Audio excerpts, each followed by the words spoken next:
नमस्कार साथियों, कैसे हैं आप लोग। आज की क्लास में हम बात करेंगे गुणसूत्र क्रोमोसोम के बारे में। गुणसूत्र की खोज वाल्थर फ्लेमिंग ने की थी, लेकिन जो गुणसूत्र शब्द है उसे दिए थे वाल्डेयर ने। तो दोनों अलग अलग बात है ना, दोनों अलग अलग प्रश्न है। यदि प्रश्न पूछेगा कि गुणसूत्र की खोज किसने की, तो वाल्थर फ्लेमिंग ने। जबकि गुणसूत्र जो शब्द है, इसका नाम है, उसे दिए वाल्डेयर ने। ये प्रश्न पूछा हुआ भी प्रश्न है कि गुणसूत्र शब्द किसके द्वारा दिया गया था, तो वाल्डेयर के द्वारा। सामान्य स्थिति में किसी कोशिका में क्रोमैटिन पदार्थ पाया जाता है। गुणसूत्र केवल कोशिका विभाजन के समय ही प्रकट होता है। सामान्य स्थिति का मतलब हुआ कि जब कोशिका अपनी सामान्य स्थिति है में है, यानी सामान्य कार्य करना, जिससे कोशिका के अंदर श्वसन हो रहा है, उत्सर्जन हो रहा है, कोशिका में प्रोटीन का निर्माण हो रहा है, तो ये कोशिका का एक सामान्य स्थिति है। तो उस स्थिति में कोशिका में क्रोमैटिन पदार्थ पाया जाता है। लेकिन जैसे ही कोशिका विभाजन की प्रक्रिया से गुजरने लगती है, विभाजित होने लगती है, तो क्रोमैटिन जो पदार्थ है गुणसूत्र में बदल जाता है। तो आइए समझते हैं कि कब और कैसे क्रोमैटिन जो पदार्थ है गुणसूत्र में बदल जाता है। तो कोशिका की अगर हम संरचना की बात करें, तो सेल वॉल और इसके अंदर पाया जाता है सेल मेम्ब्रेन, या उसको बोलिए प्लाज्मा मेम्ब्रेन, प्लाज्मा झिल्ली या कोशिका झिल्ली। और इसके अंदर पाया जाता है केंद्रक। यही है कोशिका की संरचना। केंद्रक और प्लाज्मा झिल्ली यानी कोशिका झिल्ली के बीच में पाया जाता है तरल पदार्थ, जिसे हम कहते हैं साइटोप्लाज्म यानी कोशिका द्रव। और कोशिका द्रव में ही कोशिकांग पाए जाते हैं, जैसे माइटोकॉन्ड्रिया, लवक, endoplasmic reticulum, lysosome, ribosome, centrosome. ये सब जो कोशिकांग हैं वो सब कोशिका द्रव में पाए जाते हैं। लेकिन आज की क्लास में हम इन सब पे बात नहीं करेंगे, क्योंकि इन सब पे बात हम कोशिका वाले वीडियो में कर चुके हैं। यदि आप कोशिका वाला वीडियो देखेंगे तो आपको याद आ रहा होगा। नहीं देखें, देखना चाहते हैं तो सर्च कर लीजिए यूट्यूब पर कोशिका बाय प्रिंस योगी, तो आपको वीडियो मिल जाएगी। आज तो हम सिर्फ बात करेंगे गुणसूत्र पे, है ना। केंद्रक में धागे के समान एक संरचना पाई जाती है, इसी को कहते हैं क्रोमैटिन। क्रोमैटिन क्रोमैटिन ये क्रोमैटिन डीएनए और हिस्टोन प्रोटीन का बना होता है। डीएनए और हिस्टोन प्रोटीन का बना होता है। तो सामान्य स्थिति में कोशिका की यही अवस्था होती है। यहाँ पर सिर्फ हम एचपी लिख दिए, पूरा नाम लिख लीजिए, हिस्टोन प्रोटीन लिखना क्या, यहाँ लिखा हुआ है। क्रोमैटिन पदार्थ डीएनए और हिस्टोन प्रोटीन से बना होता है। जहां डीएनए क्या है, डीएनए है अनुवांशिक पदार्थ जिस पर अनुवांशिक सूचनाएं पाई जाती है, जबकि प्रोटीन जो है गैर अनुवांशिक पदार्थ है। तो समान स्थिति में कोशिका की यही अवस्था होती है। लेकिन जैसे ही कोशिका विभाजित होने लगती है, विभाजन की प्रक्रिया से गुजरने लगती है, तो ये डीएनए और हिस्टोन प्रोटीन आपस में संघनित होते हैं, एक साथ आते हैं, संकुचित होने लगते हैं, एक दूसरे में मिलने लगते हैं और संघनित होकर गुणसूत्र का निर्माण कर देते हैं। तो ये डीएनए और हिस्टोन प्रोटीन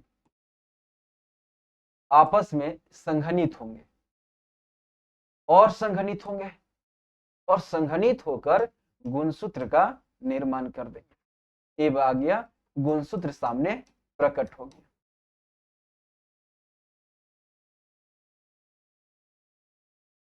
गुणसूत्र, प्रत्येक गुणसूत्र में 2 क्रोमैटिड होता है। ये भी बोल सकते हैं कि प्रत्येक गुणसूत्र 2 क्रोमैटिड से मिलकर बना होता है। ये जो देख रहे हैं एक ए और एक ए, इसी को बोलते हैं क्रोमैटिड। इसको बोलते हैं क्रोमैटिड। क्रोमैटिड टीड बोल रहे हैं, है ना। और यहाँ है टीन, देखिए यहाँ पे क्रोमैटिन है, ये टीड है ना। अंतर समझिएगा, ना कि एक ही समझ जाइए, क्रोमैटिड है, ठीक है। दोनों क्रोमैटिड एक दूसरे से एक निश्चित बिंदु पर जुड़े होते हैं। यहाँ एक दूसरे से एक निश्चित बिंदु पर जुड़े होते हैं, जिसे हम सेंट्रोमियर कहते हैं। सेंट्रोमियर, गुणसूत्र बिंदु, सेंट्रोमियर। सेंट्रोमियर ए एएलपी 2018, आरआरबी एएलपी 2018 में प्रश्न पूछा हुआ प्रश्न है कि गुणसूत्र के दोनों क्रोमैटिड एक निश्चित बिंदु पर जुड़े होते हैं, उसे क्या कहते हैं? सेंट्रोमियर कहता है। ये प्रश्न भी दिखाएंगे, पहले लेक्चर ले लें, बात समझा दें पूरी, उसके बाद हम प्रीवियस ईयर भी दिखाएंगे, है ना। तो ये प्रश्न पूछा हुआ 2018 में। अब ये गुणसूत्र अगर देखना चाहे तो इसका इमेज भी देख सकते हैं, यही है गुणसूत्र का इमेज, है ना। देखिए ये एक दूसरे से यहाँ पे क्या है, मिले हुए हैं, ठीक है। इसी को क्या बोल रहे हैं? सेंट्रोमियर। और ये दोनों जो भुजा है इसको बोल रहे हैं क्रोमेटिड, है ना। यही बात हम किए, क्रोमेटिन या क्रोमेटिड भी बोले, यही बात किए। जुड़े हुए उसको सेंट्रोमियर, जो इसकी दो भुजाएं हैं उसको बोलते हैं क्रोमेटिड, यानी गुणसूत्र दो क्रोमेटिड से बना होता है। गुणसूत्र में क्या है? गुणसूत्र में डीएनए है और प्रोटीन है, क्योंकि इसी से गुणसूत्र बना है, डीएनए और प्रोटीन से। ये भी प्रश्न पूछा हुआ है एसएससी में कि गुणसूत्र में क्या पाया जाता है, तो डीएनए और प्रोटीन इसी से बना हुआ है गुणसूत्र। तो डीएनए हम समझ पा रहे हैं, गुणसूत्र समझ पा रहे हैं, एक वर्ड है जीन, उसे समझते हैं। ये मान लीजिए कि डीएनए है, जीन क्या होते हैं? डीएनए का वह विशिष्ट खंड जिस पर किसी लक्षण के लिए सूचनाएं पाई जाती है उसे हम जीन कहते हैं। तो जीन डीएनए का खंड होता है, भाग होता है, ठीक है, जिस पर सूचनाएं पाई जाती है। तो मान लीजिए डीएनए है ना, डीएनए ऐसा नहीं होता, डीएनए द्विकुंडलित होता है, मान लीजिए कि डीएनए है ना। तो डीएनए का कोई खंड, मान लीजिए कि इसका इतना इतना दूर पर एक भाग हुआ डीएनए का, इस पर कुछ सूचनाएं पाई जा रही है किसी लक्षण के लिए। जैसे मान लीजिए इस पर सूचना है कि व्यक्ति का जो त्वचा का रंग होगा वो कैसा होगा, या बाल का रंग कैसा होगा। तो मान लीजिए इस पर सूचना है कि त्वचा का रंग कैसा होगा। एक और खंड है जिस पर सूचनाएं है कि आंख का, व्यक्ति में आंख का रंग कैसा होगा। एक और सूचना है बता रहा है कि ब्लड ग्रुप क्या होगा, है ना। इन सब जो है इस सब को हम क्या कहते हैं? जीन कहते हैं। तो डीएनए का वह विशिष्ट खंड जिस पर किसी लक्षण के लिए सूचनाएं पाई जाती है उसे हम जीन कहते हैं, इन्हें बोलते हैं जीन।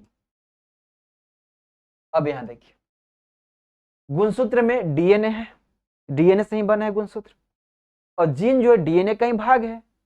डीएनए है तभी होगा जब जीन होगा, क्योंकि जीन अलग नहीं है, डीएनए पर ही है, बस उसका एक खंड है ना, एक विशेष प्रकार की उस पर सूचनाएं हैं। जैसे ये मान लीजिए मेरा हाथ है, ठीक है, इसको हम मान लीजिए इतना दूर पे हम कुछ लिख दें, है ना, इतना दूर पे कुछ लिख दें, है ना, इतना दूर पे कुछ लिख दें, तो इस सारे क्या है, कहें कि ये वाला भाग है, इस पे एक मतलब कुछ किसी संदर्भ में लिखा, हिस्ट्री के बारे में लिखा हुआ, यहाँ पे ज्योग्राफी के बारे में कुछ लिख दें, यहाँ पे पॉलिटी के बारे में कुछ लिख दें, तो ये सब लिखा हुआ है, मगर एक हाथी पे लिखा हुआ है, हाथी है तभी वो सूचनाएं हैं जो लिखे हैं हम हाथ पे। डीएनए है तभी जीन है, उसी पर सूचनाएं हैं, बस एक विशेष खंड। जैसे इस इतना दूर पर लिखा है हिस्ट्री, तो कोई भी देखे बोलेगा अच्छा ये तो हिस्ट्री का कंटेंट है, अच्छा ये देखेगा ये तो ज्योग्राफी का टॉपिक है, देखेगा ये तो पॉलिटी का टॉपिक है, उसी तरह से मगर हाथी पे है ना।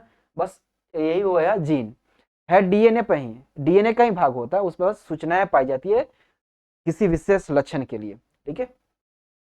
अब ये जो डीएनए है गुणसूत्र में, है ना, एक कोशिका में जितने डीएनए होता है वो गुणसूत्र में इकट्ठा हो जाता है कोशिका विभाजन के समय। इस समय डीएनए इसमें है, तो जीन भी होगा इसमें, क्योंकि जीन अलग नहीं है, डीएनए का ही भाग है।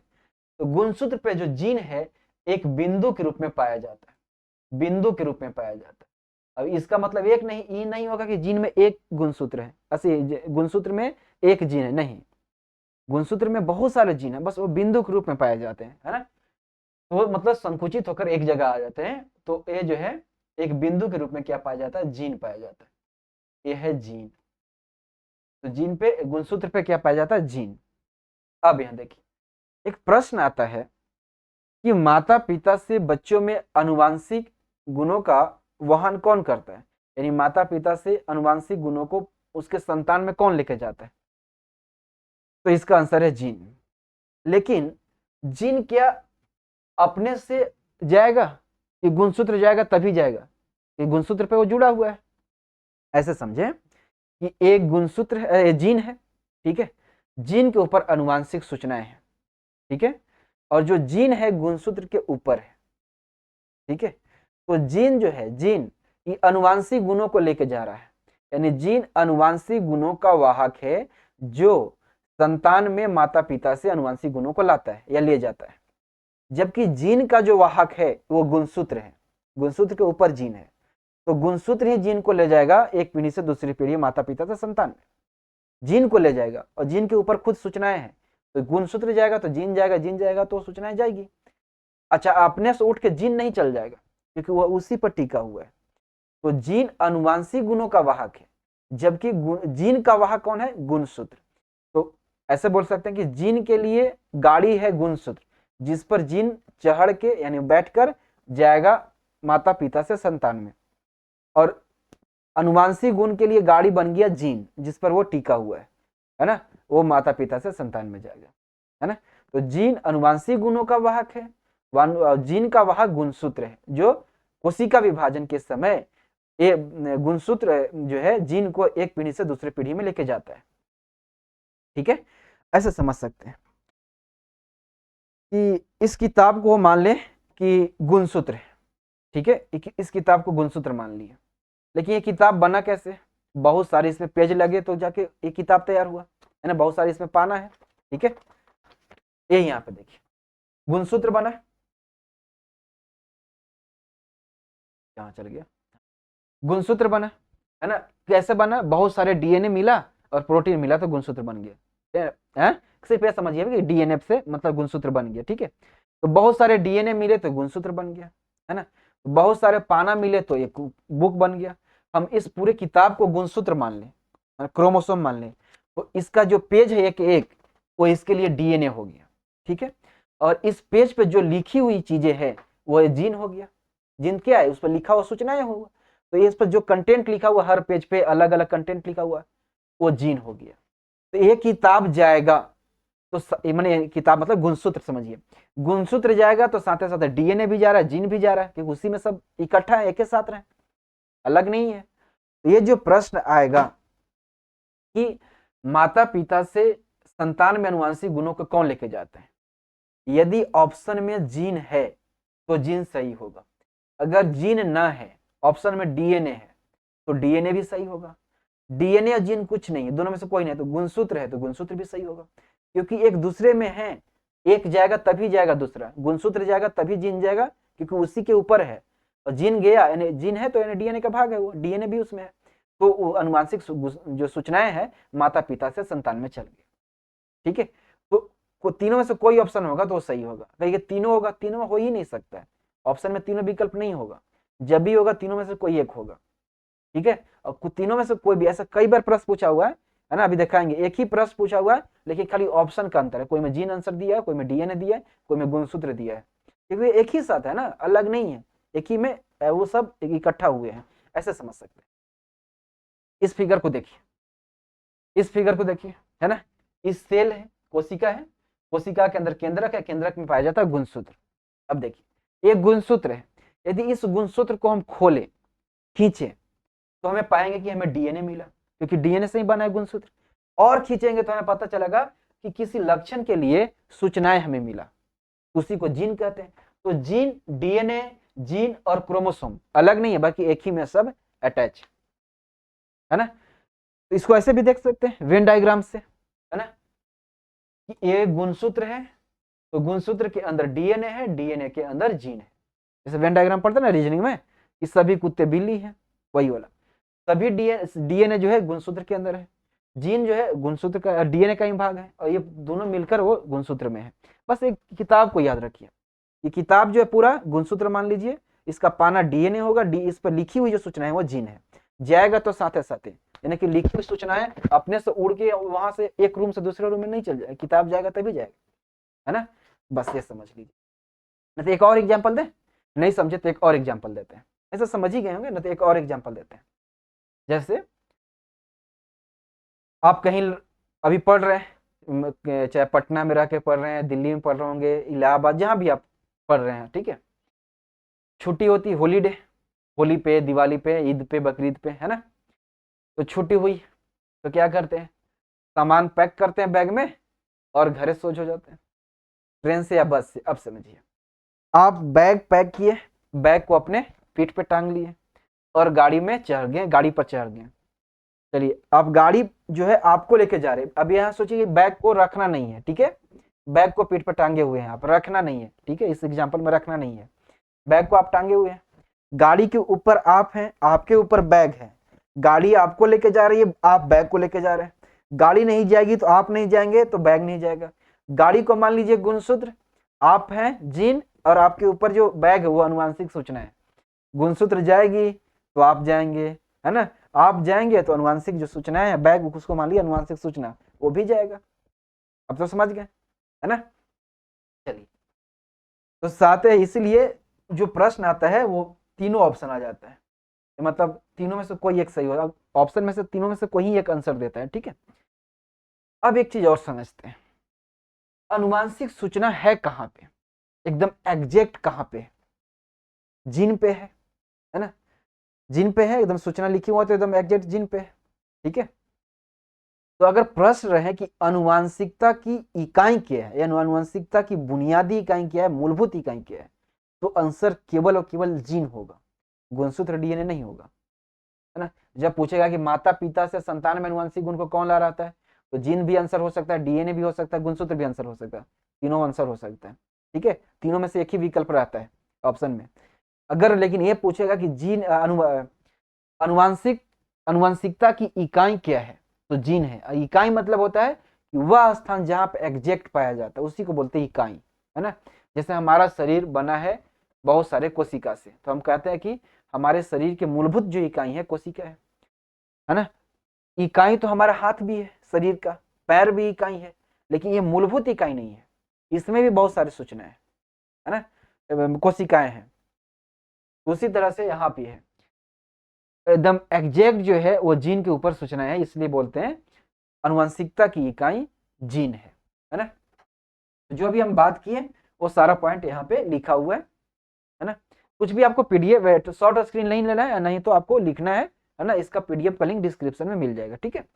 जिस फॉर्मेट में लिखा हुआ है तो बिल्कुल इसी तरह कुछ भी हम लिख रहे हैं या जो भी लिखा हुआ है इसी तरह से आपको मिल जाएगा, ठीक है। तो हमने बात किया क्रोमेटिन केंद्रक में धागे के समान पाई जाती संरचना है, जो कि जिसे हम संरचना है, इसका निर्माण डीएनए और हिस्टोन प्रोटीन से होता है, हमने बात किया।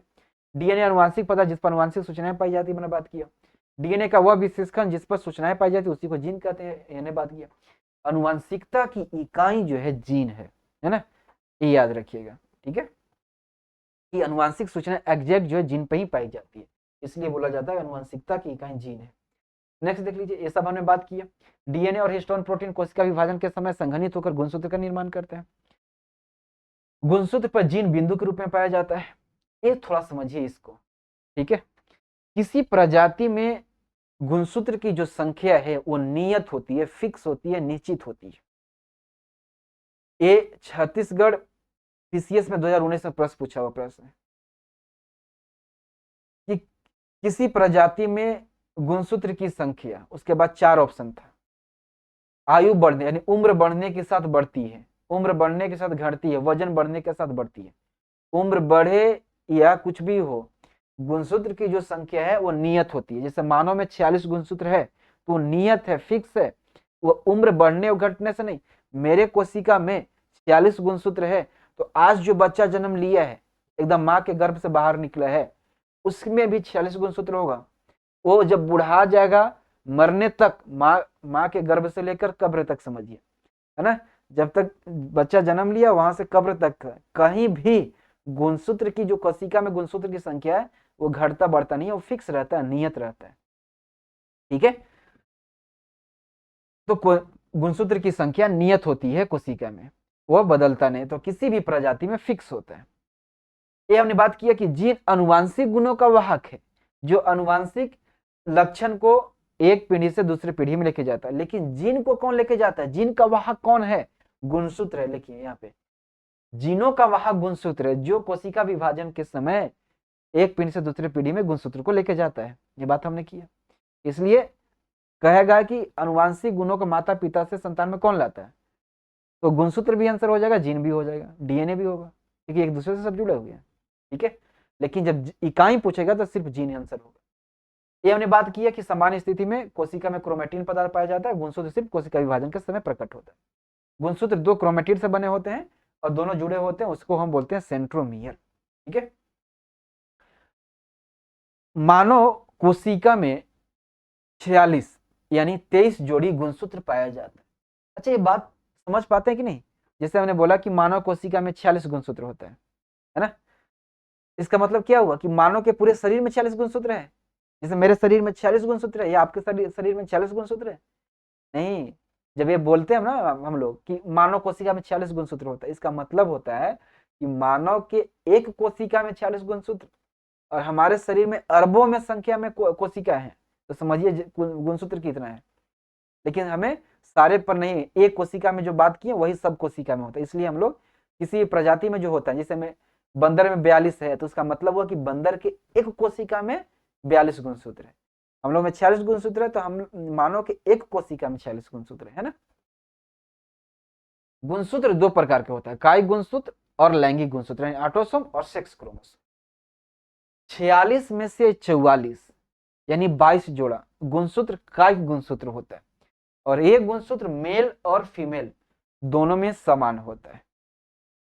46 में से 44 कायिक गुणसूत्र हो गया, बच गया दो यानी एक जोड़ा।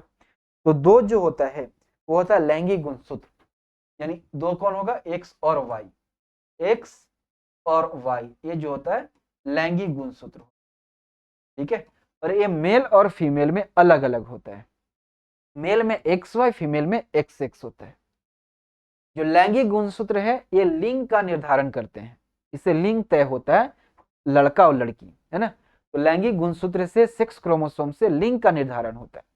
बाकी शरीर के अन्य जो गुण हैं वो सभी तय होते हैं कायिक गुणसूत्र से। जैसे हमारे शरीर के त्वचा का रंग कैसा होगा, बाल का रंग कैसा होगा, मेरा आंख का रंग कैसा होगा, मेरा ब्लड ग्रुप क्या होगा, ये सब जो तय होता है वो कायिक गुणसूत्र से तय होता है ना। जो मेरा लिंग है सिर्फ वो जो है सेक्स क्रोमोसोम से तय होगा। बाकी हमारे शरीर के जो भी गुण है, लक्षण है, वो सब तय होगा कायिक गुणसूत्र से। यहाँ पे ध्यान रखिएगा, इसको लैंगिक गुणसूत्र कहते हैं, तो इसको अलैंगिक गुणसूत्र भी बोलते हैं, है ना। एग्जाम में पूछ देता है, वो भी वर्ड यूज करता है कि अलैंगिक गुणसूत्र कितने पाए जाते हैं मानव में, तो 44 यानी 22 जोड़ा। इसको अलैंगिक गुणसूत्र, ये लैंगिक है तो इसको अलैंगिक भी बोल देते हैं, ठीक है। तो कायिक गुणसूत्र को अलैंगिक भी बोलते हैं, इसको याद रखिएगा, यानी कि जब एग्जाम में आ जाए तो आपको कहेंगे कि सर तो बताए ही नहीं थे ना, अलैंगिक गुणसूत्र।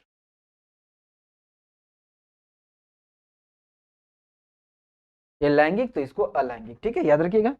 तो अलैंगिक गुणसूत्र यानी कायिक गुणसूत्र 44 पाया जाता है मानव में, और लैंगिक गुणसूत्र दो, एक जोड़ा, ठीक है। अब यहाँ पे देखिए 46 में से 44 गुणसूत्र मेल और फीमेल दोनों में बराबर है। यहाँ थोड़ा सा देखिए, मेल में यहाँ एक से, फीमेल में यहाँ भी एक से, एक गुणसूत्र यहाँ भी बराबर है मेल और फीमेल में, है ना। तो 44 और एक 45, 46 में से 45 गुणसूत्र मेल और फीमेल दोनों में बराबर होता है। सिर्फ एक गुणसूत्र के अंतर होने से कोई लड़का है तो कोई लड़की है। तो जो हम लोग बोलते हैं कि लड़का लड़की में बहुत अंतर होता है, बहुत अंतर नहीं है, बस एक गुणसूत्र का अंतर है, एक गुणसूत्र का, है ना। किसी में वाई आ गया तो लड़का, वाई के जगह पर किसी में दो गो एक्स आ गया तो लड़की। देखिए लड़का लड़की का स्ट्रक्चर तो पूरा समान है, सिर्फ एक लिंग अंतर है, लिंग का, है ना। बाकी मेरे पास दो हाथ, उनके पास भी है, पूरी स्ट्रक्चर शरीर का उनके समान है, सिर्फ लिंग का अंतर है ना, एक क्रोमोसोम का अंतर है, ठीक है। तो बहुत अंतर नहीं है ना। तो देखिए 44 मेल और फीमेल दोनों में, अगर मेल है तो ये तो 44 होगा ये वाला, और एक्स वाई ये वाला आ गया। फीमेल भी है तो 44 ही वाला आएगा और एक्स वाई हो जाएगा, है ना। तो मेल 22 जोड़ा प्लस एक्स वाई, फीमेल है तो 22 जोड़ा, दोनों में 22 जोड़ा, जो ये दोनों है वो बिल्कुल समान होता है मेल और फीमेल में, अंतर सिर्फ यहाँ पे एक्स वाई, तो यहाँ पे एक्स एक्स। अब हम समझते हैं कि भ्रूण का लिंग निर्धारण कैसे होता है, यानी एक माँ के गर्भ में बच्चा पल रहा है, तो वह बच्चा लड़का होगा कि लड़की, ये कैसे तय होता है, इसे समझते हैं। भ्रूण का जो लिंग निर्धारण होता है वो निषेचन के समय ही होता है, जिसमें लड़का या लड़की होने की संभावना 50-50 होता है, या तो लड़का होगा या तो लड़की होगा। अब निषेचन के समय हो रहा है, तो निषेचन होने के लिए क्या चाहिए, है ना, एक मेल एक फीमेल चाहिए, फिजिकल रिलेशन बनेगा, शारीरिक संबंध, अंडाणु और शुक्राणु मिलेंगे तो निषेचन होगा, है ना। तो यहाँ पे हम ले रहे हैं एक मेल और एक फीमेल, मेल यानी फादर ले लेते हैं कि एक लड़का एक लड़की, मान कि नाम भी रख लें कि छोड़ दें, छोड़ देते हैं, नाम क्या रखना है, पुरुष है ये स्त्री है ना। इनका शादी हो गया, अब शादी हो गया तो फिजिकल रिलेशन बनेंगे, इनके बच्चे होंगे, ठीक है। अब देखिए जो इनका बच्चा होगा वो भी क्या होगा, मानव होगा, मनुष्य ही होगा। तो मनुष्य होगा तो उसकी भी कोशिका में 46 गुणसूत्र होगा। 46 गुणसूत्र में से 23 गुणसूत्र आता है फादर की तरफ से और 23 गुणसूत्र आता है मदर की तरफ से। 23 मिलकर 46 हो जाता है। 23 में से अब कौन कौन आएगा, देखिए इसमें दो गुणसूत्र है, दो गुणसूत्र, दो टाइप के गुणसूत्र होता है। काय गुणसूत्र, ये जो 44 लिखा वो काय गुणसूत्र है, ये लैंगिक गुणसूत्र है। काय गुणसूत्र, लैंगिक गुणसूत्र, दोनों में से आधा आधा आएगा। काय गुणसूत्र में से आधा और लैंगिक गुणसूत्र में से आधा, तब जाके 23 होगा।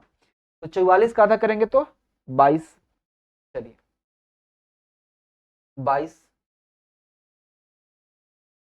और इसका आधा करेंगे तो एक्स और वाई दो है, दो में आधा करेंगे तो एक, और एक्स को लें कि वाई को लें, दो है, एक तरह का तो है नहीं, एक एक्स है एक वाई है, तो किसको लें, दो स्थिति बन रही है तो दोनों को ले लेते पारा पारी, है ना। एक हो गया 22 प्लस एक्स, एक स्थिति यह बन रही है, और एक स्थिति क्या बन रही है 22 प्लस वाई, एक स्थिति बन रही है 22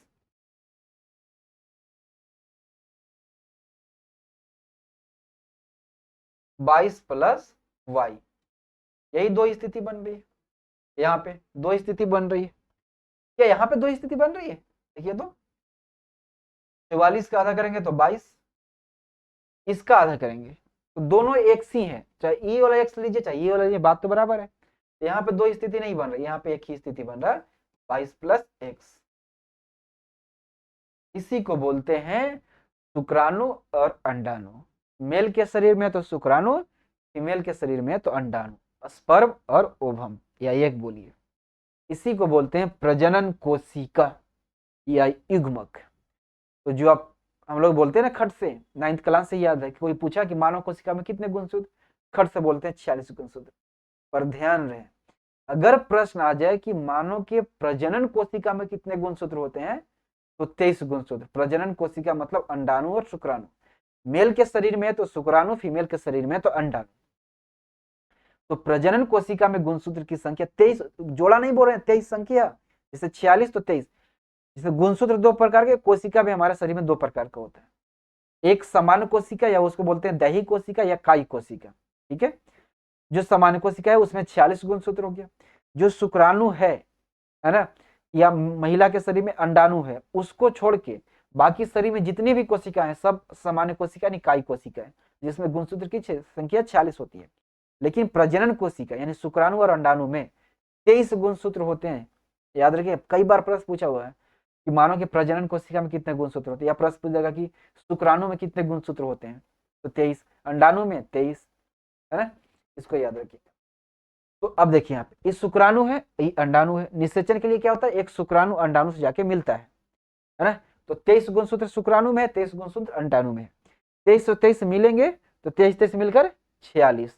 तो पूर्ण गुणसूत्र एक कोशिका में कितने गुणसूत्र होता है, 46 गुणसूत्र होता है मानव में, तो 46 हो गया 23 मिलके, तो पूर्ण गुणसूत्र वाली एक कोशिका का निर्माण हो जाता है, यानी जाइगोट बन जाता है।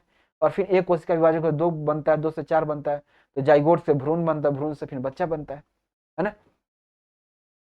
अगर सोच के देखिए कि अगर 46 गुणसूत्र प्रजनन कोशिका में होता, यानी शुक्राणु में भी 46 गुणसूत्र और अंडाणु में भी शुक्राणु 46 गुणसूत्र, तो क्या होता, 46 इधर से आता फादर की तरफ से और 46 मदर के, यानी शुक्राणु और अंडाणु, शुक्राणु में भी 46 अंडाणु में भी शुक्राणु, दोनों मिलते थे 46 46 92 गुणसूत्र वाला बच्चा जन्म लेता है।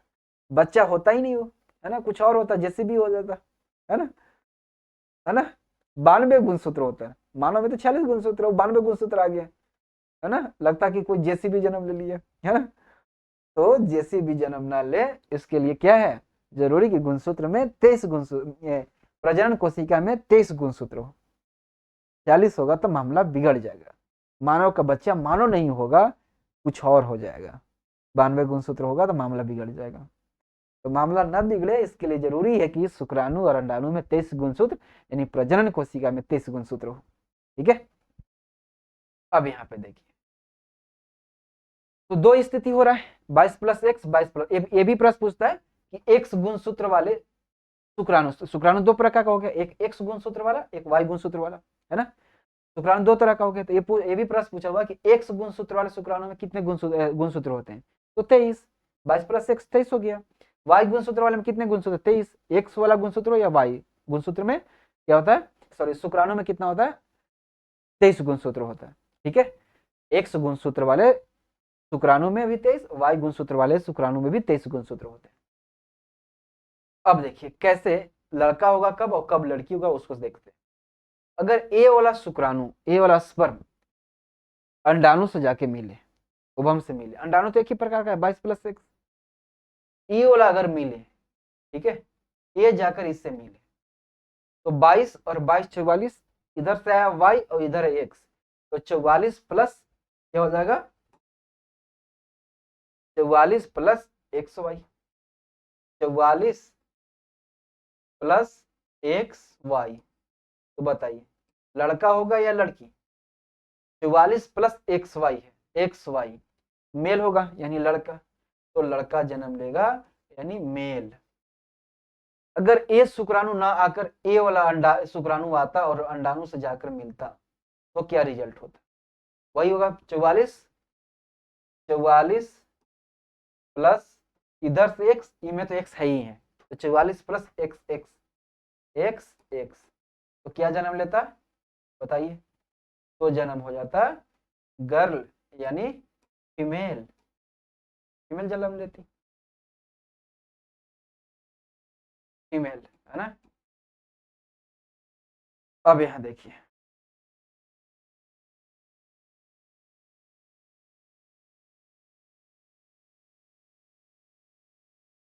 चलिए, तो ए वाला शुक्राणु जा रहा है तो लड़का जन्म ले रहा है, ए वाला शुक्राणु जा रहा है तो लड़की जन्म ले रहा है ना। आपके मन में प्रश्न आ रहा होगा कि सर दोनों एक ही बार घुस जाए तो, यानी दोनों शुक्राणु महिला में एक ही बार प्रवेश कर जाए तो क्या होगा, वही होगा जो पड़ोस वाले भाभी को हुआ है या पड़ोस वाली आंटी को हुआ है। क्या हुआ है, एक ही साथ दो बच्चे आ गए, एक लड़का एक लड़की, है ना, और एक ही साथ दोनों में एंट्री मारेगा तो वही होगा ना, ये मारेगा तो लड़का, ये मारेगा, दोनों एक ही साथ मारा एंट्री, तो क्या होगा, एक लड़का एक लड़की। अब हाँ, ये होना चाहिए कि उसी समय फीमेल के शरीर में भी, महिला के शरीर में भी दो अंडाणु निकल जाए, रिलीज हो जाए, तो ये दो शुक्राणु एनएस से, दो अंडाणु एनएस से, दोनों मिलेंगे, दो बच्चे हो जाएंगे, एक लड़का एक लड़की, है ना। ए वाला अंडाणु से मिलेगा तो एक लड़का और इससे लड़की, होता ना ऐसा कि एक किसी महिला के एक ही साथ में दो बच्चे, एक लड़का एक लड़की हुआ, है ना। तो ऐसा होता है डबल एंट्री से, है ना, एक ही बार दो रात छक्का लग गया, दो छक्का लग गया, है ना, तो जुड़वा हो गया, कितना अच्छा है कि नहीं, एक ही बार में शांत हो गए, है ना। क्या होता है किसी भी व्यक्ति का क्या होता है, ज्यादा व्यक्ति सभी मतलब संभावना मतलब होता है कि एक लड़का हो जाए एक लड़की हो जाए तो फिर अस्थिर हो जाते हैं हर व्यक्ति, फिर बच्चे नहीं पैदा करते हैं, बस दो बच्चे हो, एक लड़का हो एक लड़की हो, एक ही बार में दोनों हो गया, कितना बढ़िया है, एकदम मस्त है। बच्चे करने से फिर मतलब जो उसका उत्तरदायी है कि मतलब उसके पर जो कसरत करनी है, जो एनर्जी लगानी है, उससे बच जाएंगे, है ना, कितना बढ़िया, एक ही बार में हो जाएगा दो। तो क्या आपके साथ ये संयोग हो तो अच्छा है, मेरे साथ हो तो बढ़िया है ना। मैं तो चाहूंगा कि ये संयोग मेरे साथ भी बने, है ना, कि एक के बार में दो बच्चे हो जाएं, एक लड़का एक लड़की, तीन बच्चे पैदा करने के उद्देश्य जो है वो समाप्त हो जाए, एक ही बार में दोनों आ जाए, तो फिर क्या, है ना, उससे छुटकारा मिल जाएगा, बार बार कसरत करने से बच जाएंगे, है ना, एक बार करें फिर करें, क्यों जरूरी है ना, एक ही बार दो हो जाए। पर ये मेरे कहने से तो होगा नहीं, वो तो संयोग किसी किसी के साथ होता है, जिसके साथ होता है वो बहुत अच्छा होता है मेरे हिसाब से, है ना, एक ही बार में आराम से मामला निपट गया, है ना। अब एक और होता है, इसे कहते हैं जुड़वा, एक और जुड़वा होता है, वो दूसरा प्रकार का होता है, जिससे में एक ही साथ होगा दो बच्चा, दोनों का दोनों लड़का होगा या तो दोनों के दोनों लड़की होगा, है ना। तो ये वो डबल एंट्री से नहीं होता है, डबल एंट्री से तो एक लड़का एक लड़की होगा, वो जो होता है वो अलग होता है, उसमें क्या हो कि एक ही एंट्री हुई, एक ही शुक्राणु गया, मान लीजिए शुक्राणु गया, ठीक है, ये अंडाणु से मिला, यानी लड़का बनने के लिए भ्रूण तैयार हो गया माँ के गर्भ में, लेकिन भ्रूण तैयार हुआ और किसी कारण बस माँ के गर्भ में ही भ्रूण का विभाजन हो गया, भ्रूण टूट गया और 2 भ्रूण बन गया, है ना, यही भ्रूण है, ठीक है, 44+X वाला। तो लड़का के लिए ही था, तो टूटा तो दोनों के दोनों लड़का के लिए मतलब बनेगा, है ना। तो दोनों का दोनों जो है बच्चे के रूप में विकसित हो गए और दोनों लड़का जन्म लेगा, या दोनों के दोनों लड़की भी हो सकता है अगर ये वाला रहेगा तो, है ना। तो किसी महिला की एक ही साथ 2 बच्चे हुए, दोनों के दोनों लड़का है, तो इसका मतलब है कि वो भ्रूण के विभाजन से हुआ है, डबल एंट्री से नहीं हुआ है। और वो जो होते हैं ना, जो कहते हैं ना कि एक को पेट दर्द कर रहा है तो दूसरों को दर्द कर रहा है, तो वो वही से होते हैं, भ्रूण के विभाजन से। इसमें नहीं होता, डबल एंट्री में दोनों का अलग अलग पूरा होता है। एक के पेट दर्द करेगा तो दूसरे को नहीं करेगा, एक को भूख लगेगा तो दूसरे को नहीं लगेगा, है ना। ये डबल एंट्री से हुआ है, दोनों के लिए अलग अलग भ्रूणे तैयार हुआ है, एक लड़का के लिए तैयार हुआ, एक लड़की के लिए तैयार हुआ। लेकिन जो एक ही साथ 2 लड़का होता है तो एक ही भ्रूण के विभाजन से हो जाता है, ठीक है। तो पूर्ण जोड़ा हो जाते हैं, है ना। ये जो है जोड़ा है लेकिन नाम का है, उस तरह का जोड़ा नहीं है, लेकिन वो वाला एकदम एकदम प्योर जोड़ा है, एक को पेट दर्द करेगा तो दूसरों को दर्द करेगा, है ना। चलिए, प्रश्न ये पूरा लाइन समझ गए? अगर समझ गए तो हम एक प्रश्न करते हैं आपसे, बताइए समझ पाए कि नहीं। वो प्रश्न पूछा हुआ, प्रश्न में प्रश्न आपसे पूछ रहे हैं, 3 हम विकल्प दे रहे हैं, उसमें बताइए कौन सही है। यानी प्रश्न ये है कि निम्नलिखित में से कौन सा कथन सही है ना। अब कथन दे रहे हैं, ठीक है। पहला कथन है कि बच्चे के लिंग निर्धारण में पिता की भूमिका 100% होती है। दूसरा है कि बच्चे के लिंग निर्धारण में माता की भूमिका 100% होता है। तीसरा है कि बच्चे के लिंग निर्धारण में माता और पिता दोनों की भूमिका 50-50 होता है, 50-50% होता है। कौन सही है? शायद आप 50-50 वाला आंसर दे रहे होंगे, जो कि बिल्कुल गलत है। बच्चे के लिंग निर्धारण में पिता की भूमिका 100% होता है, मदर की कोई भूमिका नहीं बच्चे के लिंग निर्धारण में। देखिए यहाँ पे लड़का जन्म ले या लड़की तो इधर से तय हो रहा है, फादर की तरफ से। कि मदर तो भाई इसके अंदर शरीर में 22+X अंडाणु बैठा हुआ है, ये तो बेचारी की तरह बना है। भैया जो तुम इधर से कहोगे जो आएगा वही रिजल्ट होगा। ए आ गया तो रिजल्ट ए हो गया, ए आया तो रिजल्ट ए हुआ। तो लड़का होगा या लड़की होगा वह पिता के शुक्राणु से तय होता है। तो बच्चे के लिंग निर्धारण में पिता की भूमिका 100% होती है, एकदम 100%। ये इसके कोई भूमिका है ही नहीं मदर के बच्चे के लिंग निर्धारण में। लेकिन गांव में क्या होता है, गांव देहात में जो ये बात को नहीं समझते हैं, क्या होता है, अगर गांव में किसी महिला की लगातार 2 बच्ची अगर हो गई, 2 लड़की जन्म ले ली, तो आसपास के लिए खूब ताने मारते हैं। आसपास तो छोड़िए, घर में ही मारते हैं, है ना। सासू माँ अपनी बहू को जीना हराम कर देती है कि तुमसे बार बार लड़की हो रहा है ना, तुमसे वंश आगे नहीं बढ़ेगा, फलाना ठिकाना खूब बोलती है। फिर अपना बेटा को बोलता है कि दूसरा शादी कर ले, इससे वंश आगे नहीं बढ़ेगा। बेटा और बैल है, उसे और नहीं पता, कहता हाँ माँ कर ही लेते हैं एक और शादी, इससे नहीं काम चलेगा, लड़का जन्म नहीं लेगा। पर उस बैल को कहाँ पता दिक्कत उसके तरफ से है ना। उसके तरफ से नहीं आ रहा है लड़का वाला शुक्राणु, आ जाएगा तो लड़का हो जाएगा, लड़की को कहाँ दिक्कत है। पर बैल बैल है, नहीं समझ पाता है ना। गांव में कितना शादी कर लेते हैं दूसरा कि बच्चे हो जाएगा लड़का, अजीब हाल है, होता है ना ऐसा। आप सुने होंगे आसपास में ऐसा होते रहता है, आसपास का, मेरे घर में भी ऐसा हुआ। मेरी माँ के साथ, मेरी माँ बताई है मुझे, है ना। मेरी 2 बहन है, बताएं कि छोड़ दें, बताते हैं। मेरी 2 बहन है, दोनों बहन मुझसे बड़ी है ना। भाई में हम बड़े हैं, हम 2 भाई हैं 2 बहन है, भाई में हम बड़े हैं। यानी मेरी माँ की लगातार 2 लड़की हुई शुरू में। तो दादी फिन, यानी मेरी माँ की जो सासू माँ यानी मेरी दादी, खूब सुनाई मेरी माँ को, माँ बताती है। और उस समय माँ गर्भवती भी थी, यानी तीसरा नंबर पे था। दादी को शक हुआ कि तीसरा भी लड़की होगा, पता नहीं क्यों शक हुआ, है ना। और खूब सुनाई, क्या तो बाहर कर दी घर से। फिर गांव वाला समझा कि भाई होना होगा तो हो जाएगा लड़का, क्या इसमें है ना, क्या उतना सता रहे हो। और कुछ महीने के बाद इन्हें एक राजकुमार जन्म लिया, है ना। यानी मैं जन्म लिया, मैं ही राजकुमार ना हूँ, आप भी राजकुमार है ना। हर माँ के उसके बच्चे राजकुमार राजकुमारी की तरह होते हैं ना। आप भी राजकुमार हैं, आप भी राजकुमारी, यदि महिला आप लड़की हैं तो, है ना। संयोग से मेरा नाम भी प्रिंस है ना। तो उसके बाद जब मेरा जन्म हुआ तो दादी थोड़ा इज्जत करने लगी माँ की। चौथा नंबर पे भी लड़का हुआ, मेरा भाई हुआ, मतलब एक और, तो दादी खूब इज्जत करने लगी। ऐसा होता है, क्या करिए, नहीं जानते इसलिए ऐसा कर देते हैं, जानते तो क्यों करते हैं ना। अब यहाँ से एक और हम आपसे प्रश्न पूछ रहे हैं। तो लिंग निर्धारण में पिता की भूमिका 100% होती है, इस बात को प्रश्न के बार अभी दिखाएंगे। प्रश्न बोलेगा कि बच्चे के लिंग निर्धारण में किसकी भूमिका होती है, माता की, पिता की, दोनों की? तो केवल और केवल पिता की। ठीक है, एक प्रश्न हम आपसे एक और करते हैं, जो प्रश्न पूछा हुआ है। प्रश्न है कि ये लड़का है ना, इसमें एक्स गुणसूत्र, एक वाई गुणसूत्र है। तो एक पुरुष में वाई गुणसूत्र कहां से आ रहा है, माता से, पिता से, दोनों से, या तो माता या तो पिता? कहां से आ रहा है? वाई गुणसूत्र पिता से आ रहा है ना। और एक लड़का में जो एक्स गुणसूत्र वो कहां से आ रहा है, माता से आ रहा है। लेकिन लड़की है तो उसमें एक्स पूछेगा कि एक स्त्री में, एक महिला में एक्स गुणसूत्र कहां से आता है, माता से, पिता से, दोनों से, या तो माता या तो पिता। तो लड़की है, स्त्री है, तो एक्स गुणसूत्र माता और पिता दोनों से आता है। इधर से भी एक्स, इधर से एक्स सही है, तो दोनों में आता है। ध्यान रहे, लड़का रहेगा तो एक्स गुणसूत्र माता से और वाई गुणसूत्र पिता से। लड़की है तो एक्स गुणसूत्र माता पिता दोनों से। ठीक है, अभी जो इतना बात किए ये बात यहाँ पे लिखी हुई है कि भ्रूण का लिंग निर्धारण निषेचन के समय ही होता है। 50-50 मतलब संभावना होता है कि लड़का लड़की होने का।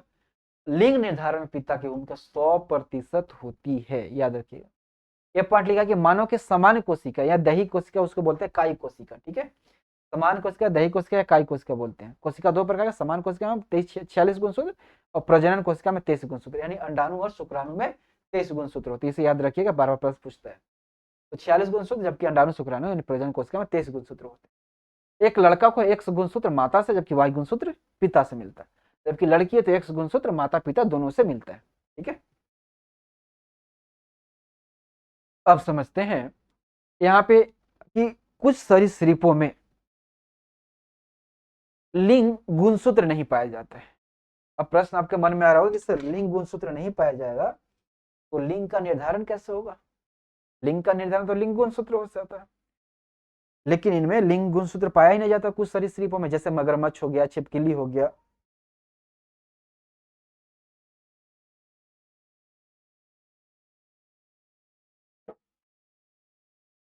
इनमें लिंग गुणसूत्र नहीं पाया जाता। इनमें लिंग का जो निर्धारण होता है पर्यावरणीय ताप से होता है। टेम्परेचर जिस एरिया में ज्यादा होगा, टेम्परेचर अधिक होगा तो फीमेल होने की संभावना ज्यादा है, फीमेल ही होगी। टेम्परेचर कम होगा तो मेल जन्म लेगा, यानी छिपकली जो है वो महिला छिपकली जन्म लेगी।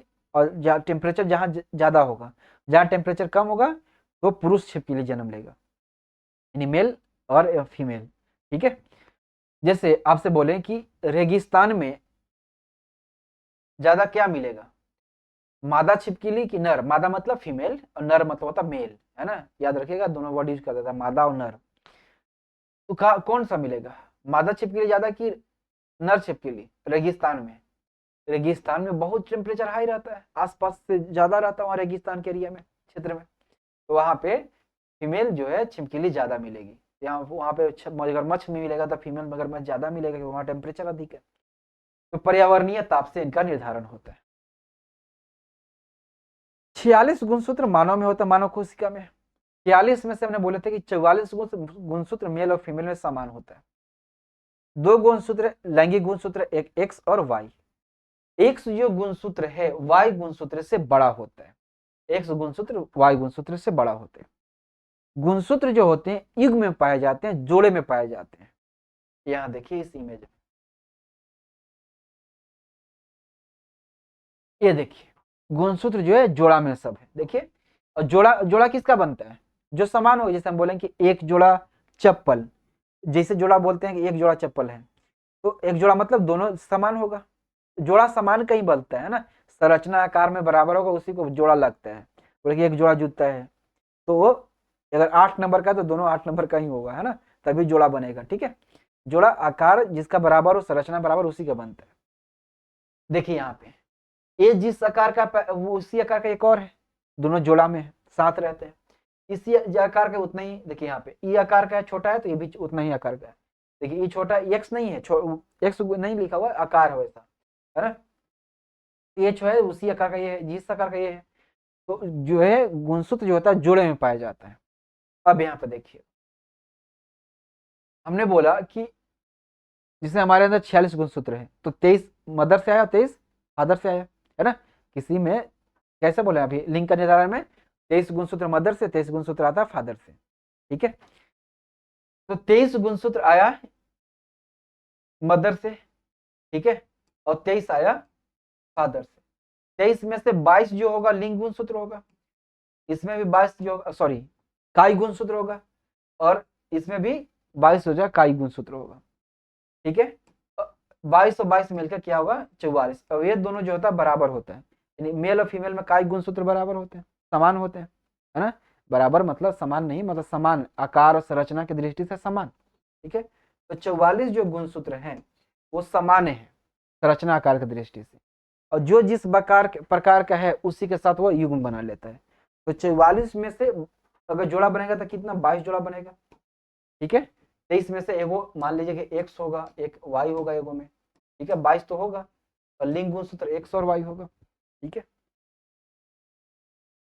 तो देखिए यहाँ पे 22 गुणसूत्र, 22 तक देखिए, 22 तक देखिए एकदम जोड़ा बना हुआ है। 23वां जो गुणसूत्र है उसको बोलते हैं लिंग गुणसूत्र, यहीं पे समझना है, ठीक है।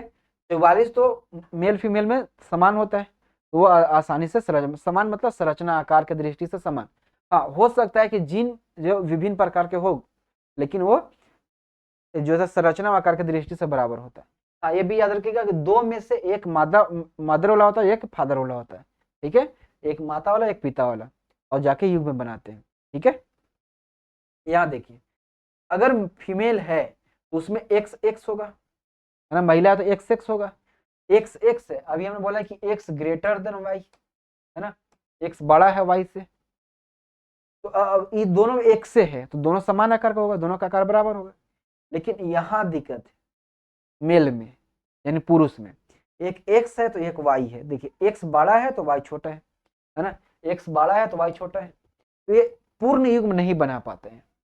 तो अगर महिला में 23 के 23 जो है जोड़ा बन जाता है, यानी 46 गुणसूत्र का 23 पेयर बन जाता है। लेकिन मेल में 22 पेयर पूर्ण तरह से बन पाता है, 23वां जो है वो पूर्ण युग्म नहीं बन पाता मेल में, क्योंकि एक्स बड़ा हो जाता है वाई छोटा है, तो ये पूर्ण युग्म नहीं बना पाता। साथ ही में रहते हैं लेकिन ये पूर्णतः युग्म नहीं बन पाता है, ठीक है। तो ये प्रश्न पूछा जाता है कि किसमें लिंग गुणसूत्र पूर्ण युग्म में पाया जाता है। तो लिंग गुणसूत्र किसमें पूर्ण युग्म में पाया जाता है, फीमेल में, मादा में नहीं पाया जाता है। सॉरी, फीमेल मतलब तो मादा ही होता है। तो महिला में पूर्ण युग में पाया जाता है, पुरुष में पूर्ण युग में नहीं पाया जाता है, ठीक है। यही बात यहाँ पे लिखी हुई है कि गुणसूत्र युग में, गुणसूत्र जो है युग में यानी जोड़े में पाए जाते हैं। 40 में से 44 जो है 22 यानी 44 में से 22 जोड़े गुणसूत्र नर और मादा यानी मेल और फीमेल में समान और अपने अपने जोड़े के समजात होते हैं, यानी अपने अपने जोड़े के बराबर होते हैं, है ना। इसी को इसको इसलिए इन्हें समजात गुणसूत्र भी कहते हैं। लेकिन 23वां जो जोड़ा है जिसे हम लिंग गुणसूत्र, 23वां जोड़ा को लिंग गुणसूत्र बोलते हैं, केवल स्त्री में ही, केवल स्त्री में पूर्ण युग्म यानी दोनों एक्स होता है, तो समान आकार का होगा दोनों पाया जाता है, परंतु पुरुष में ये जोड़ा समान पूर्ण युग्म नहीं पाया जाता। एक एक्स गुणसूत्र होता है जो कि बड़े आकार का होता है, एक दूसरा वाई गुणसूत्र होता है जो कि छोटे आकार का होता है, ठीक है। तो एक चीज और हम यहाँ पे बताना चाह रहे थे, बताए नहीं, उसको थोड़ा सा समझ ली। यहाँ पे हम थोड़ा सा एक और पॉइंट हम बताना चाह रहे हैं, ठीक है। हमने बोले थे कि भ्रूण के लिंग निर्धारण में पिता की भूमिका 100% होता है ना, पूरी तरह से 100%। जब भी ये प्रश्न आएगा कि लिंग निर्धारण में किसकी भूमिका होती है, तो पिता की, है ना। लेकिन अगर प्रश्न आ जाए कि बच्चे में अनुवांशिक गुण जो आ रहा है उसमें किसका भूमिका है, माता की, पिता की, कि दोनों की? दोनों की, क्योंकि 23 गुणसूत्र इधर से आ रहा है, 23 गुणसूत्र इधर से, तो गुणसूत्र आ रहा तो उस पर जीन है, उसी पर अनुवांशिक सूचना है, ठीक है। तो दोनों तरफ से आधा आधा आ रहा है, ये भी प्रश्न पूछा जाता है। एक तो लिंग पूछेगा तो एकदम पिता ही मारना है, लेकिन पूछेगा कि संतान में जो आते हैं अनुवांशिक सूचनाएं उसमें किसकी भूमिका होती है, माता की, पिता की, कि दोनों की? तो दोनों की होती है। लक्षण है तो दोनों की, जिसे हमारा जो लिंग है, हम लड़का है, इसमें मेरा पिता का योगदान है पूरा। लेकिन हमारे शरीर में और भी जो गुण है मेरा त्वचा का रंग, मेरा आंख का रंग, बाल का रंग, इस समय जो शरीर में मेरी और इस गुण है उसमें माता पिता दोनों की भूमिका एकदम 50-50 है, क्योंकि दोनों इधर से भी 23 गुणसूत्र आ रहा है, 23 गुणसूत्र इधर से, लेकिन लिंग निर्धारण में केवल पिता की भूमिका है। ठीक है, चलिए, तो ये था गुणसूत्र से संबंधित पूरी जानकारी। अब हम इससे जुड़े हुए प्रश्न बना लेते हैं, है ना। प्रश्न बना लेंगे तो आइडिया हो जाएगा कैसे प्रश्न पूछते हैं। पहला प्रश्न है कि एक गुणसूत्र में निम्नलिखित में से क्या उपस्थित होते हैं, क्या पाए जाते हैं। तो डीएनए प्रोटीन इसी से बना होता है ना गुणसूत्र, डीएनए और प्रोटीन, वो रहता है ना एसएससी में पूछा हुआ है प्रश्न है। तो गुणसूत्र में डीएनए और प्रोटीन पाया जाता है, इसी से बना होता है। एक उस बिंदु का नाम बताइए, है ना, उस बिंदु का क्या नाम है जिस पर क्रोमोसोम यानी गुणसूत्र में क्रोमेटिड जुड़े होते हैं, है ना। तो गुणसूत्र में क्रोमेटिड एक दूसरे से कहाँ जुड़ते हैं, जिसको जुड़ते हैं उस स्थान को क्या कहते हैं, सेंट्रोमियर, यही बोल रहे थे ना, पूछा है 2018 में एलपी में, है ना। नेक्स्ट देखिए, आनुवंशिकता की इकाई क्या है ना। तो इकाई जब पूछेगा तो जीन आंसर देना। देखिए यहाँ ऑप्शन में डीएनए भी है, क्रोमोसोम भी है, जीन भी है, लेकिन जीन होगा। लेकिन यही प्रश्न रहता, अगला प्रश्न यही है, देखिए अगला प्रश्न यही है कि खाली जगह अनुवांशिक गुणों का वाहक है, तो हमने लिखवाया कि अनुवांशिक गुणों का वाहक क्या है, जीन है ना। लेकिन जीन आंसर देखिए ऑप्शन है में नहीं है, डीएनए तो डीएनए सही होगा, गुणसूत्र हो जाता है गुणसूत्र भी सही हो जाता है ना। तो माता पिता से जो गुण जा रहा है संतान में, वह अनुवांशिक गुण, तो उसमें कौन सा बोलेगा कि पिता कैसा लेगा, अनुवांशिक गुणों को माता पिता से संतान में कौन लेकर जाता है। तो जीन भी आंसर हो जाएगा, डीएनए भी आंसर हो सकता है, गुणसूत्र भी हो सकता है। लेकिन इकाई पूछे तो जीन आंसर होगा, क्योंकि सूचनाएं उसी पर है। इकाई मतलब होता है कि जहां पर एग्जाम एग्जैक्ट है, ठीक है, तो जीन होगा। ठीक है, लेकिन ऐसे प्रश्न जब आएगा उसमें तीनों ऑप्शन कभी नहीं रहेगा कि अनुवांशिक गुणों का वाहक या तो जीन होगा ऑप्शन में, या तो डीएनए होगा, या तो क्रोमोसोम होगा। ठीक है, देखिए कई तरह से प्रश्न पूछा हुआ है इसमें। और देखिए प्रश्न देखा दे रहा है, जीनों में अनुवांशिक लक्षण संतान में लाए जाते हैं। देखिए वही प्रश्न है, अनुवांशिक लक्षण संतान में लाए जाते हैं किसके द्वारा, जीन, क्रोमोसोम, डीएनए, तीनों में से कोई एक ऑप्शन होगा। देखिए क्रोमोसोम इसमें क्रोमोसोम आंसर है, यहाँ पे क्या है, डीएनए आंसर है विकल्प में। ठीक है, तो डीएनए होगा, क्योंकि सब एक दूसरे से जुड़े होते हैं, जिससे हम किताब वाला एग्जांपल दिया था ना। चलिए, जीन है, जीन क्या है, डीएनए का भाग है। ठीक है, नेक्स्ट देखिए, जीवों में अनुवांशिक लक्षण संतान में लाए जाते हैं तो गुणसूत्र के द्वारा, अगर गुणसूत्र नहीं हो तो जीन, जीन भी ना हो तो डीएनए होगा। ठीक है, क्योंकि एक दूसरे से जुड़े रहते हैं। किसी भी प्रजाति में गुणसूत्र संख्या क्या होता है, नियत होती है, फिक्स होती है, बढ़ती और घटती नहीं, स्थिर रहती है। आयु बढ़े या कुछ भी हो, ये बढ़ता घटता नहीं है। एक मानव कोशिका में कितने गुणसूत्र होते हैं, 46 गुणसूत्र होते हैं। एक मानव कोशिका मतलब एक कोशिका में, है ना। सॉरी, मनुष्यों में गुणसूत्र कितने युग्म होते हैं, तो कितने युग्म होते हैं गुणसूत्र का, 23 गुणसूत्र, 23 युग्म होता है, 23 जोड़ा होता है। नेक्स्ट देखिए, सामान्य मनुष्य में कितने जोड़ी अलैंगिक गुणसूत्र, अलैंगिक मतलब कायिक, बोल रहा था ना, कायिक गुणसूत्र को अलैंगिक गुणसूत्र भी कहते हैं। इंग्लिश दोनों का होता है, ऑटोसोम एक ही होता है। तो गुणसूत्र दो प्रकार के बोले थे, एक कायिक गुणसूत्र और एक लैंगिक गुणसूत्र। तो 46 में से कौन सा, 44 था कायिक गुणसूत्र, और 2 यानी एक जोड़ा कौन था, लैंगिक गुणसूत्र, 100 और y, 44 है यानी इसका 22 जोड़ा, और 2 है यानी एक जोड़ा, है ना। तो का पूछ रहा है, अलैंगिक, ई वाला पूछ रहा है, कायिक गुणसूत्र, है ना। तो कितना जोड़ा, 22 जोड़ा, जोड़ा पूछ रहा है ना, तो 22, संख्या पूछता तो 44, जोड़ी पूछ रहा है। ठीक है, मानव में लिंग गुणसूत्र, देखिए यही पूछ दिया, इसमें है ई वाला पूछा है, अगला में ई वाला पूछ दिया। ठीक है, तो अलैंगिक गुणसूत्र 22 जोड़ा, लैंगिक गुणसूत्र 1 जोड़ा, यानी 2 है तो 1 जोड़ा, 100 और y होता है। कितना युग्म होता है, तो 1 जोड़ा होता है ना, 100 और y। एक समान मनुष्य में कितने लिंग गुणसूत्र होते हैं, संख्या पूछ दिया, 1 जोड़ा होता है यानी 2 होता है लिंग गुणसूत्र, x और y। लड़का है तो XY, लड़की है तो XX, 2 ही होता है, यानी एक युग्म, तो संख्या पूछ दिया। मानव के काय कोशिका, देखिए वर्ड यूज किया है ना, काय कोशिका, काय कोशिका में गुणसूत्र होते हैं, तो काय गुणसूत्र में कितना होता है, काय कोशिका में 40 गुणसूत्र होते हैं। लेकिन यही प्रश्न अगर होता कि प्रजनन कोशिका में कितने गुणसूत्र होते हैं, अगला प्रश्न वही है, ये दरोगा में पूछा हुआ अगला प्रश्न यही है, देख लीजिए अगला क्या है। देखिए प्रश्न क्या है कि जनन कोशिका में कितना होता है ये पूछ रहा है। तो यहाँ पे 46 हो गया ना, आंसर दे दिए। चलिए अब देखिए अगला वही है, प्रजनन कोशिका। कह रहा है कि समान मानव कोशिका में 46 गुणसूत्र होते हैं, जबकि जनन कोशिका यानी प्रजनन कोशिका यानी जनन कोशिका यानी अंडाणु और शुक्राणु में होते हैं 23 गुणसूत्र होते हैं, है ना। तो जो समान कोशिका है, समान कोशिका या कार्य कोशिका या दही कोशिका उसको बोलते हैं, उसमें 46 गुणसूत्र, जबकि प्रजनन कोशिका में 23 गुणसूत्र होते हैं। पुरुष शुक्राणु, शुक्राणु है तो कितने गुणसूत्र होगा, 23 होगा। अंडाणु होता तो क्या होता, 23 ही आंसर होता है, तो 23, है ना।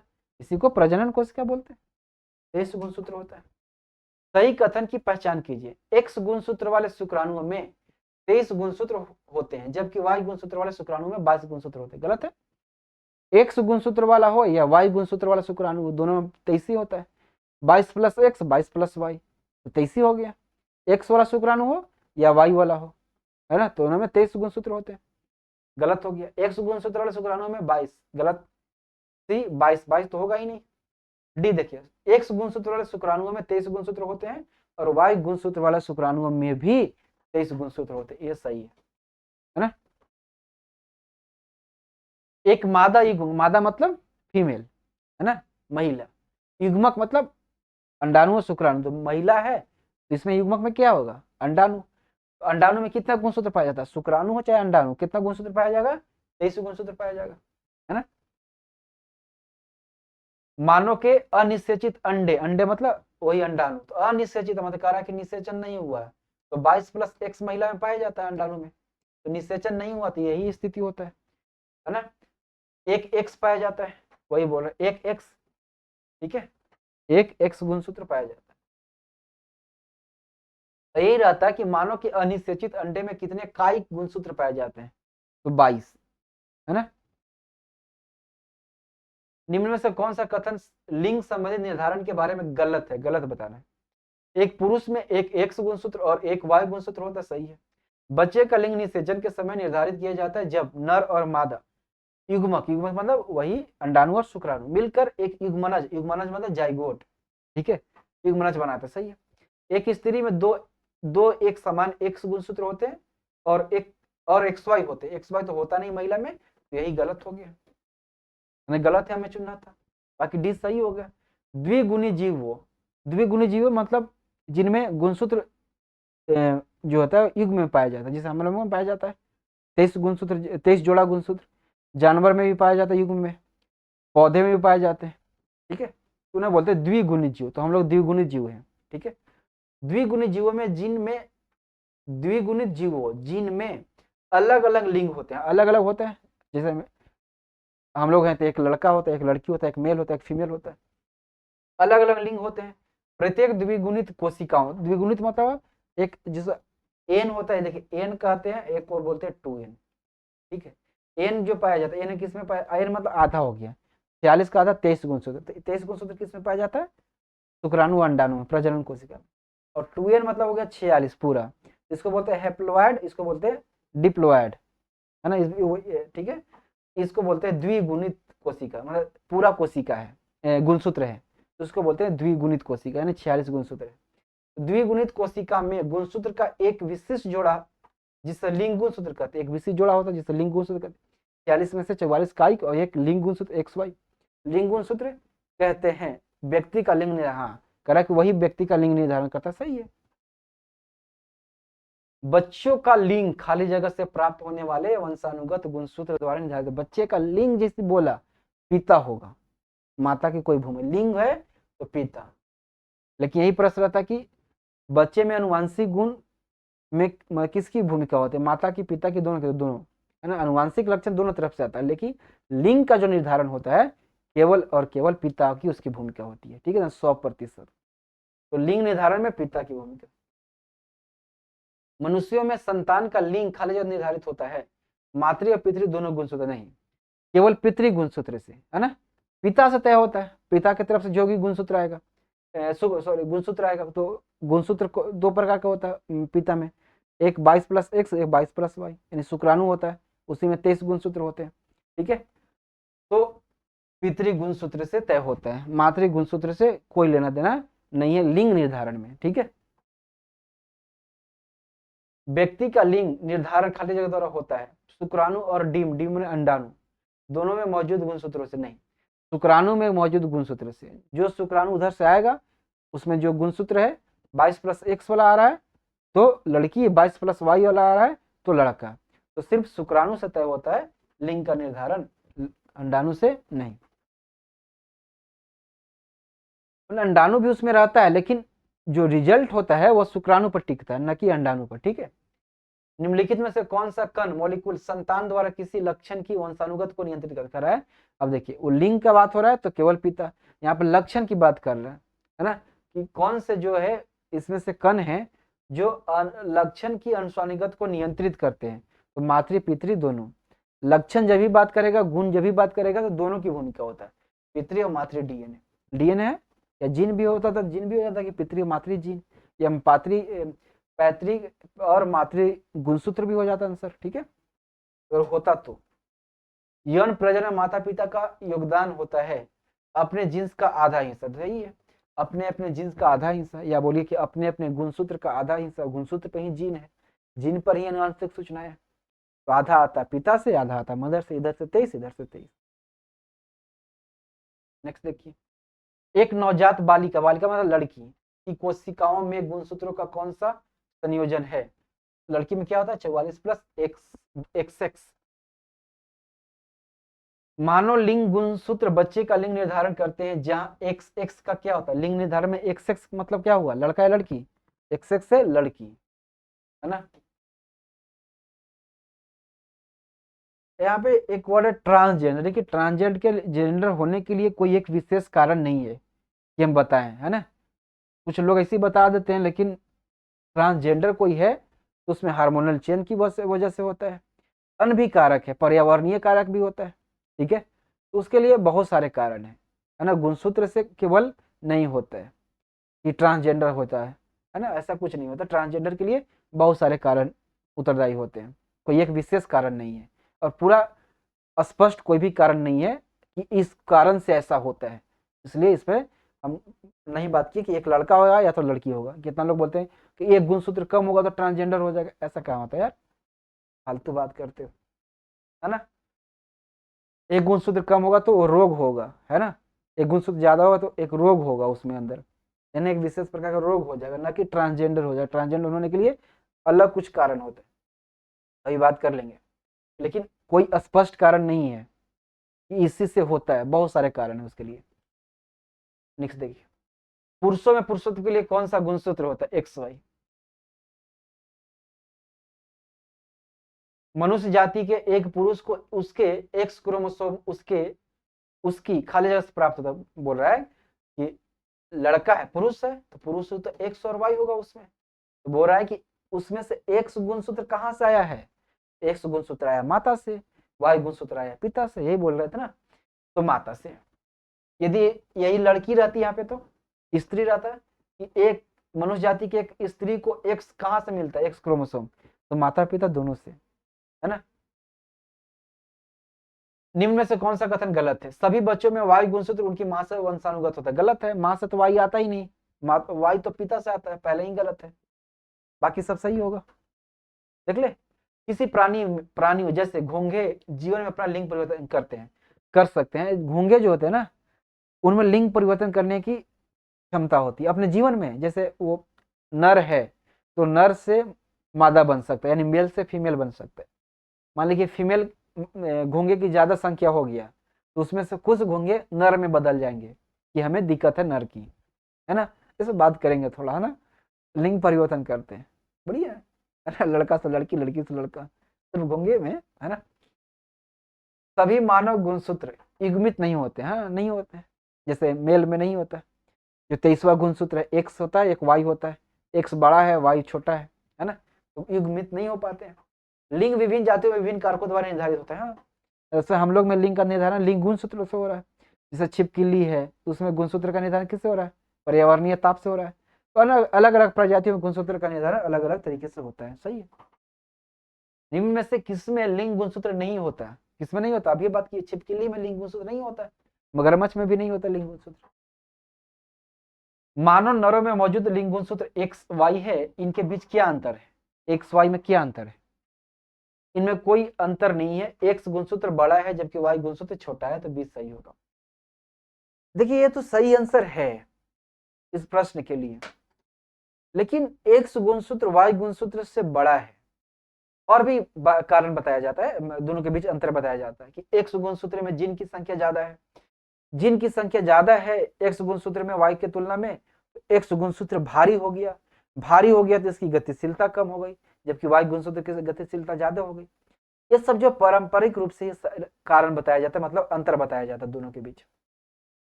लेकिन हाल में जो अध्ययन हुआ, वैज्ञानिक अध्ययन, उन सब पे जो अध्ययन आया सामने, उन सब पे ये जो पॉइंट है वो खरा नहीं उतर पा रहा है। अभी पूरी तरह से खारिज भी नहीं हुआ है कि एक्स गुणसूत्र वाई से बड़ा होता है, लेकिन अभी तक प्रश्न है तो सही यही होगा। लेकिन ये परंपरागत रूप से माना जा रहा है, मगर वैज्ञानिक अध्ययन पे ये सारी बातें पूरी तरह से खरा नहीं उतर पा रहा है, तो हो सकता है कि ये सब खारिज भी हो, पर अभी के लिए यही सही है। खाली जगह में लिंग गुणसूत्र का एक पूर्ण युग्म मौजूद होता है, तो किसमें पूर्ण युग्म पाया जाता है? मादा में, यानी फीमेल में, है ना। दोनों एक्स एक्स होता है तो पूर्ण युग्म हो जाता है। 22 जोड़ा तो दोनों में, मेल फीमेल दोनों में बराबर जोड़ा है, लेकिन जो 23वां जोड़ा होता है मेल में पूर्ण युग्म नहीं होता, एक्स बड़ा है वाई छोटा है। ठीक है, तो ये था प्रश्न। इसका पीडीएफ का लिंक डिस्क्रिप्शन में, टेलीग्राम पर भी रहेगा, टेलीग्राम का लिंक भी आपको डिस्क्रिप्शन में मिल जाएगा। तो आज के लिए इतना ही, मिलते हैं नेक्स्ट वीडियो में। बहुत बहुत धन्यवाद।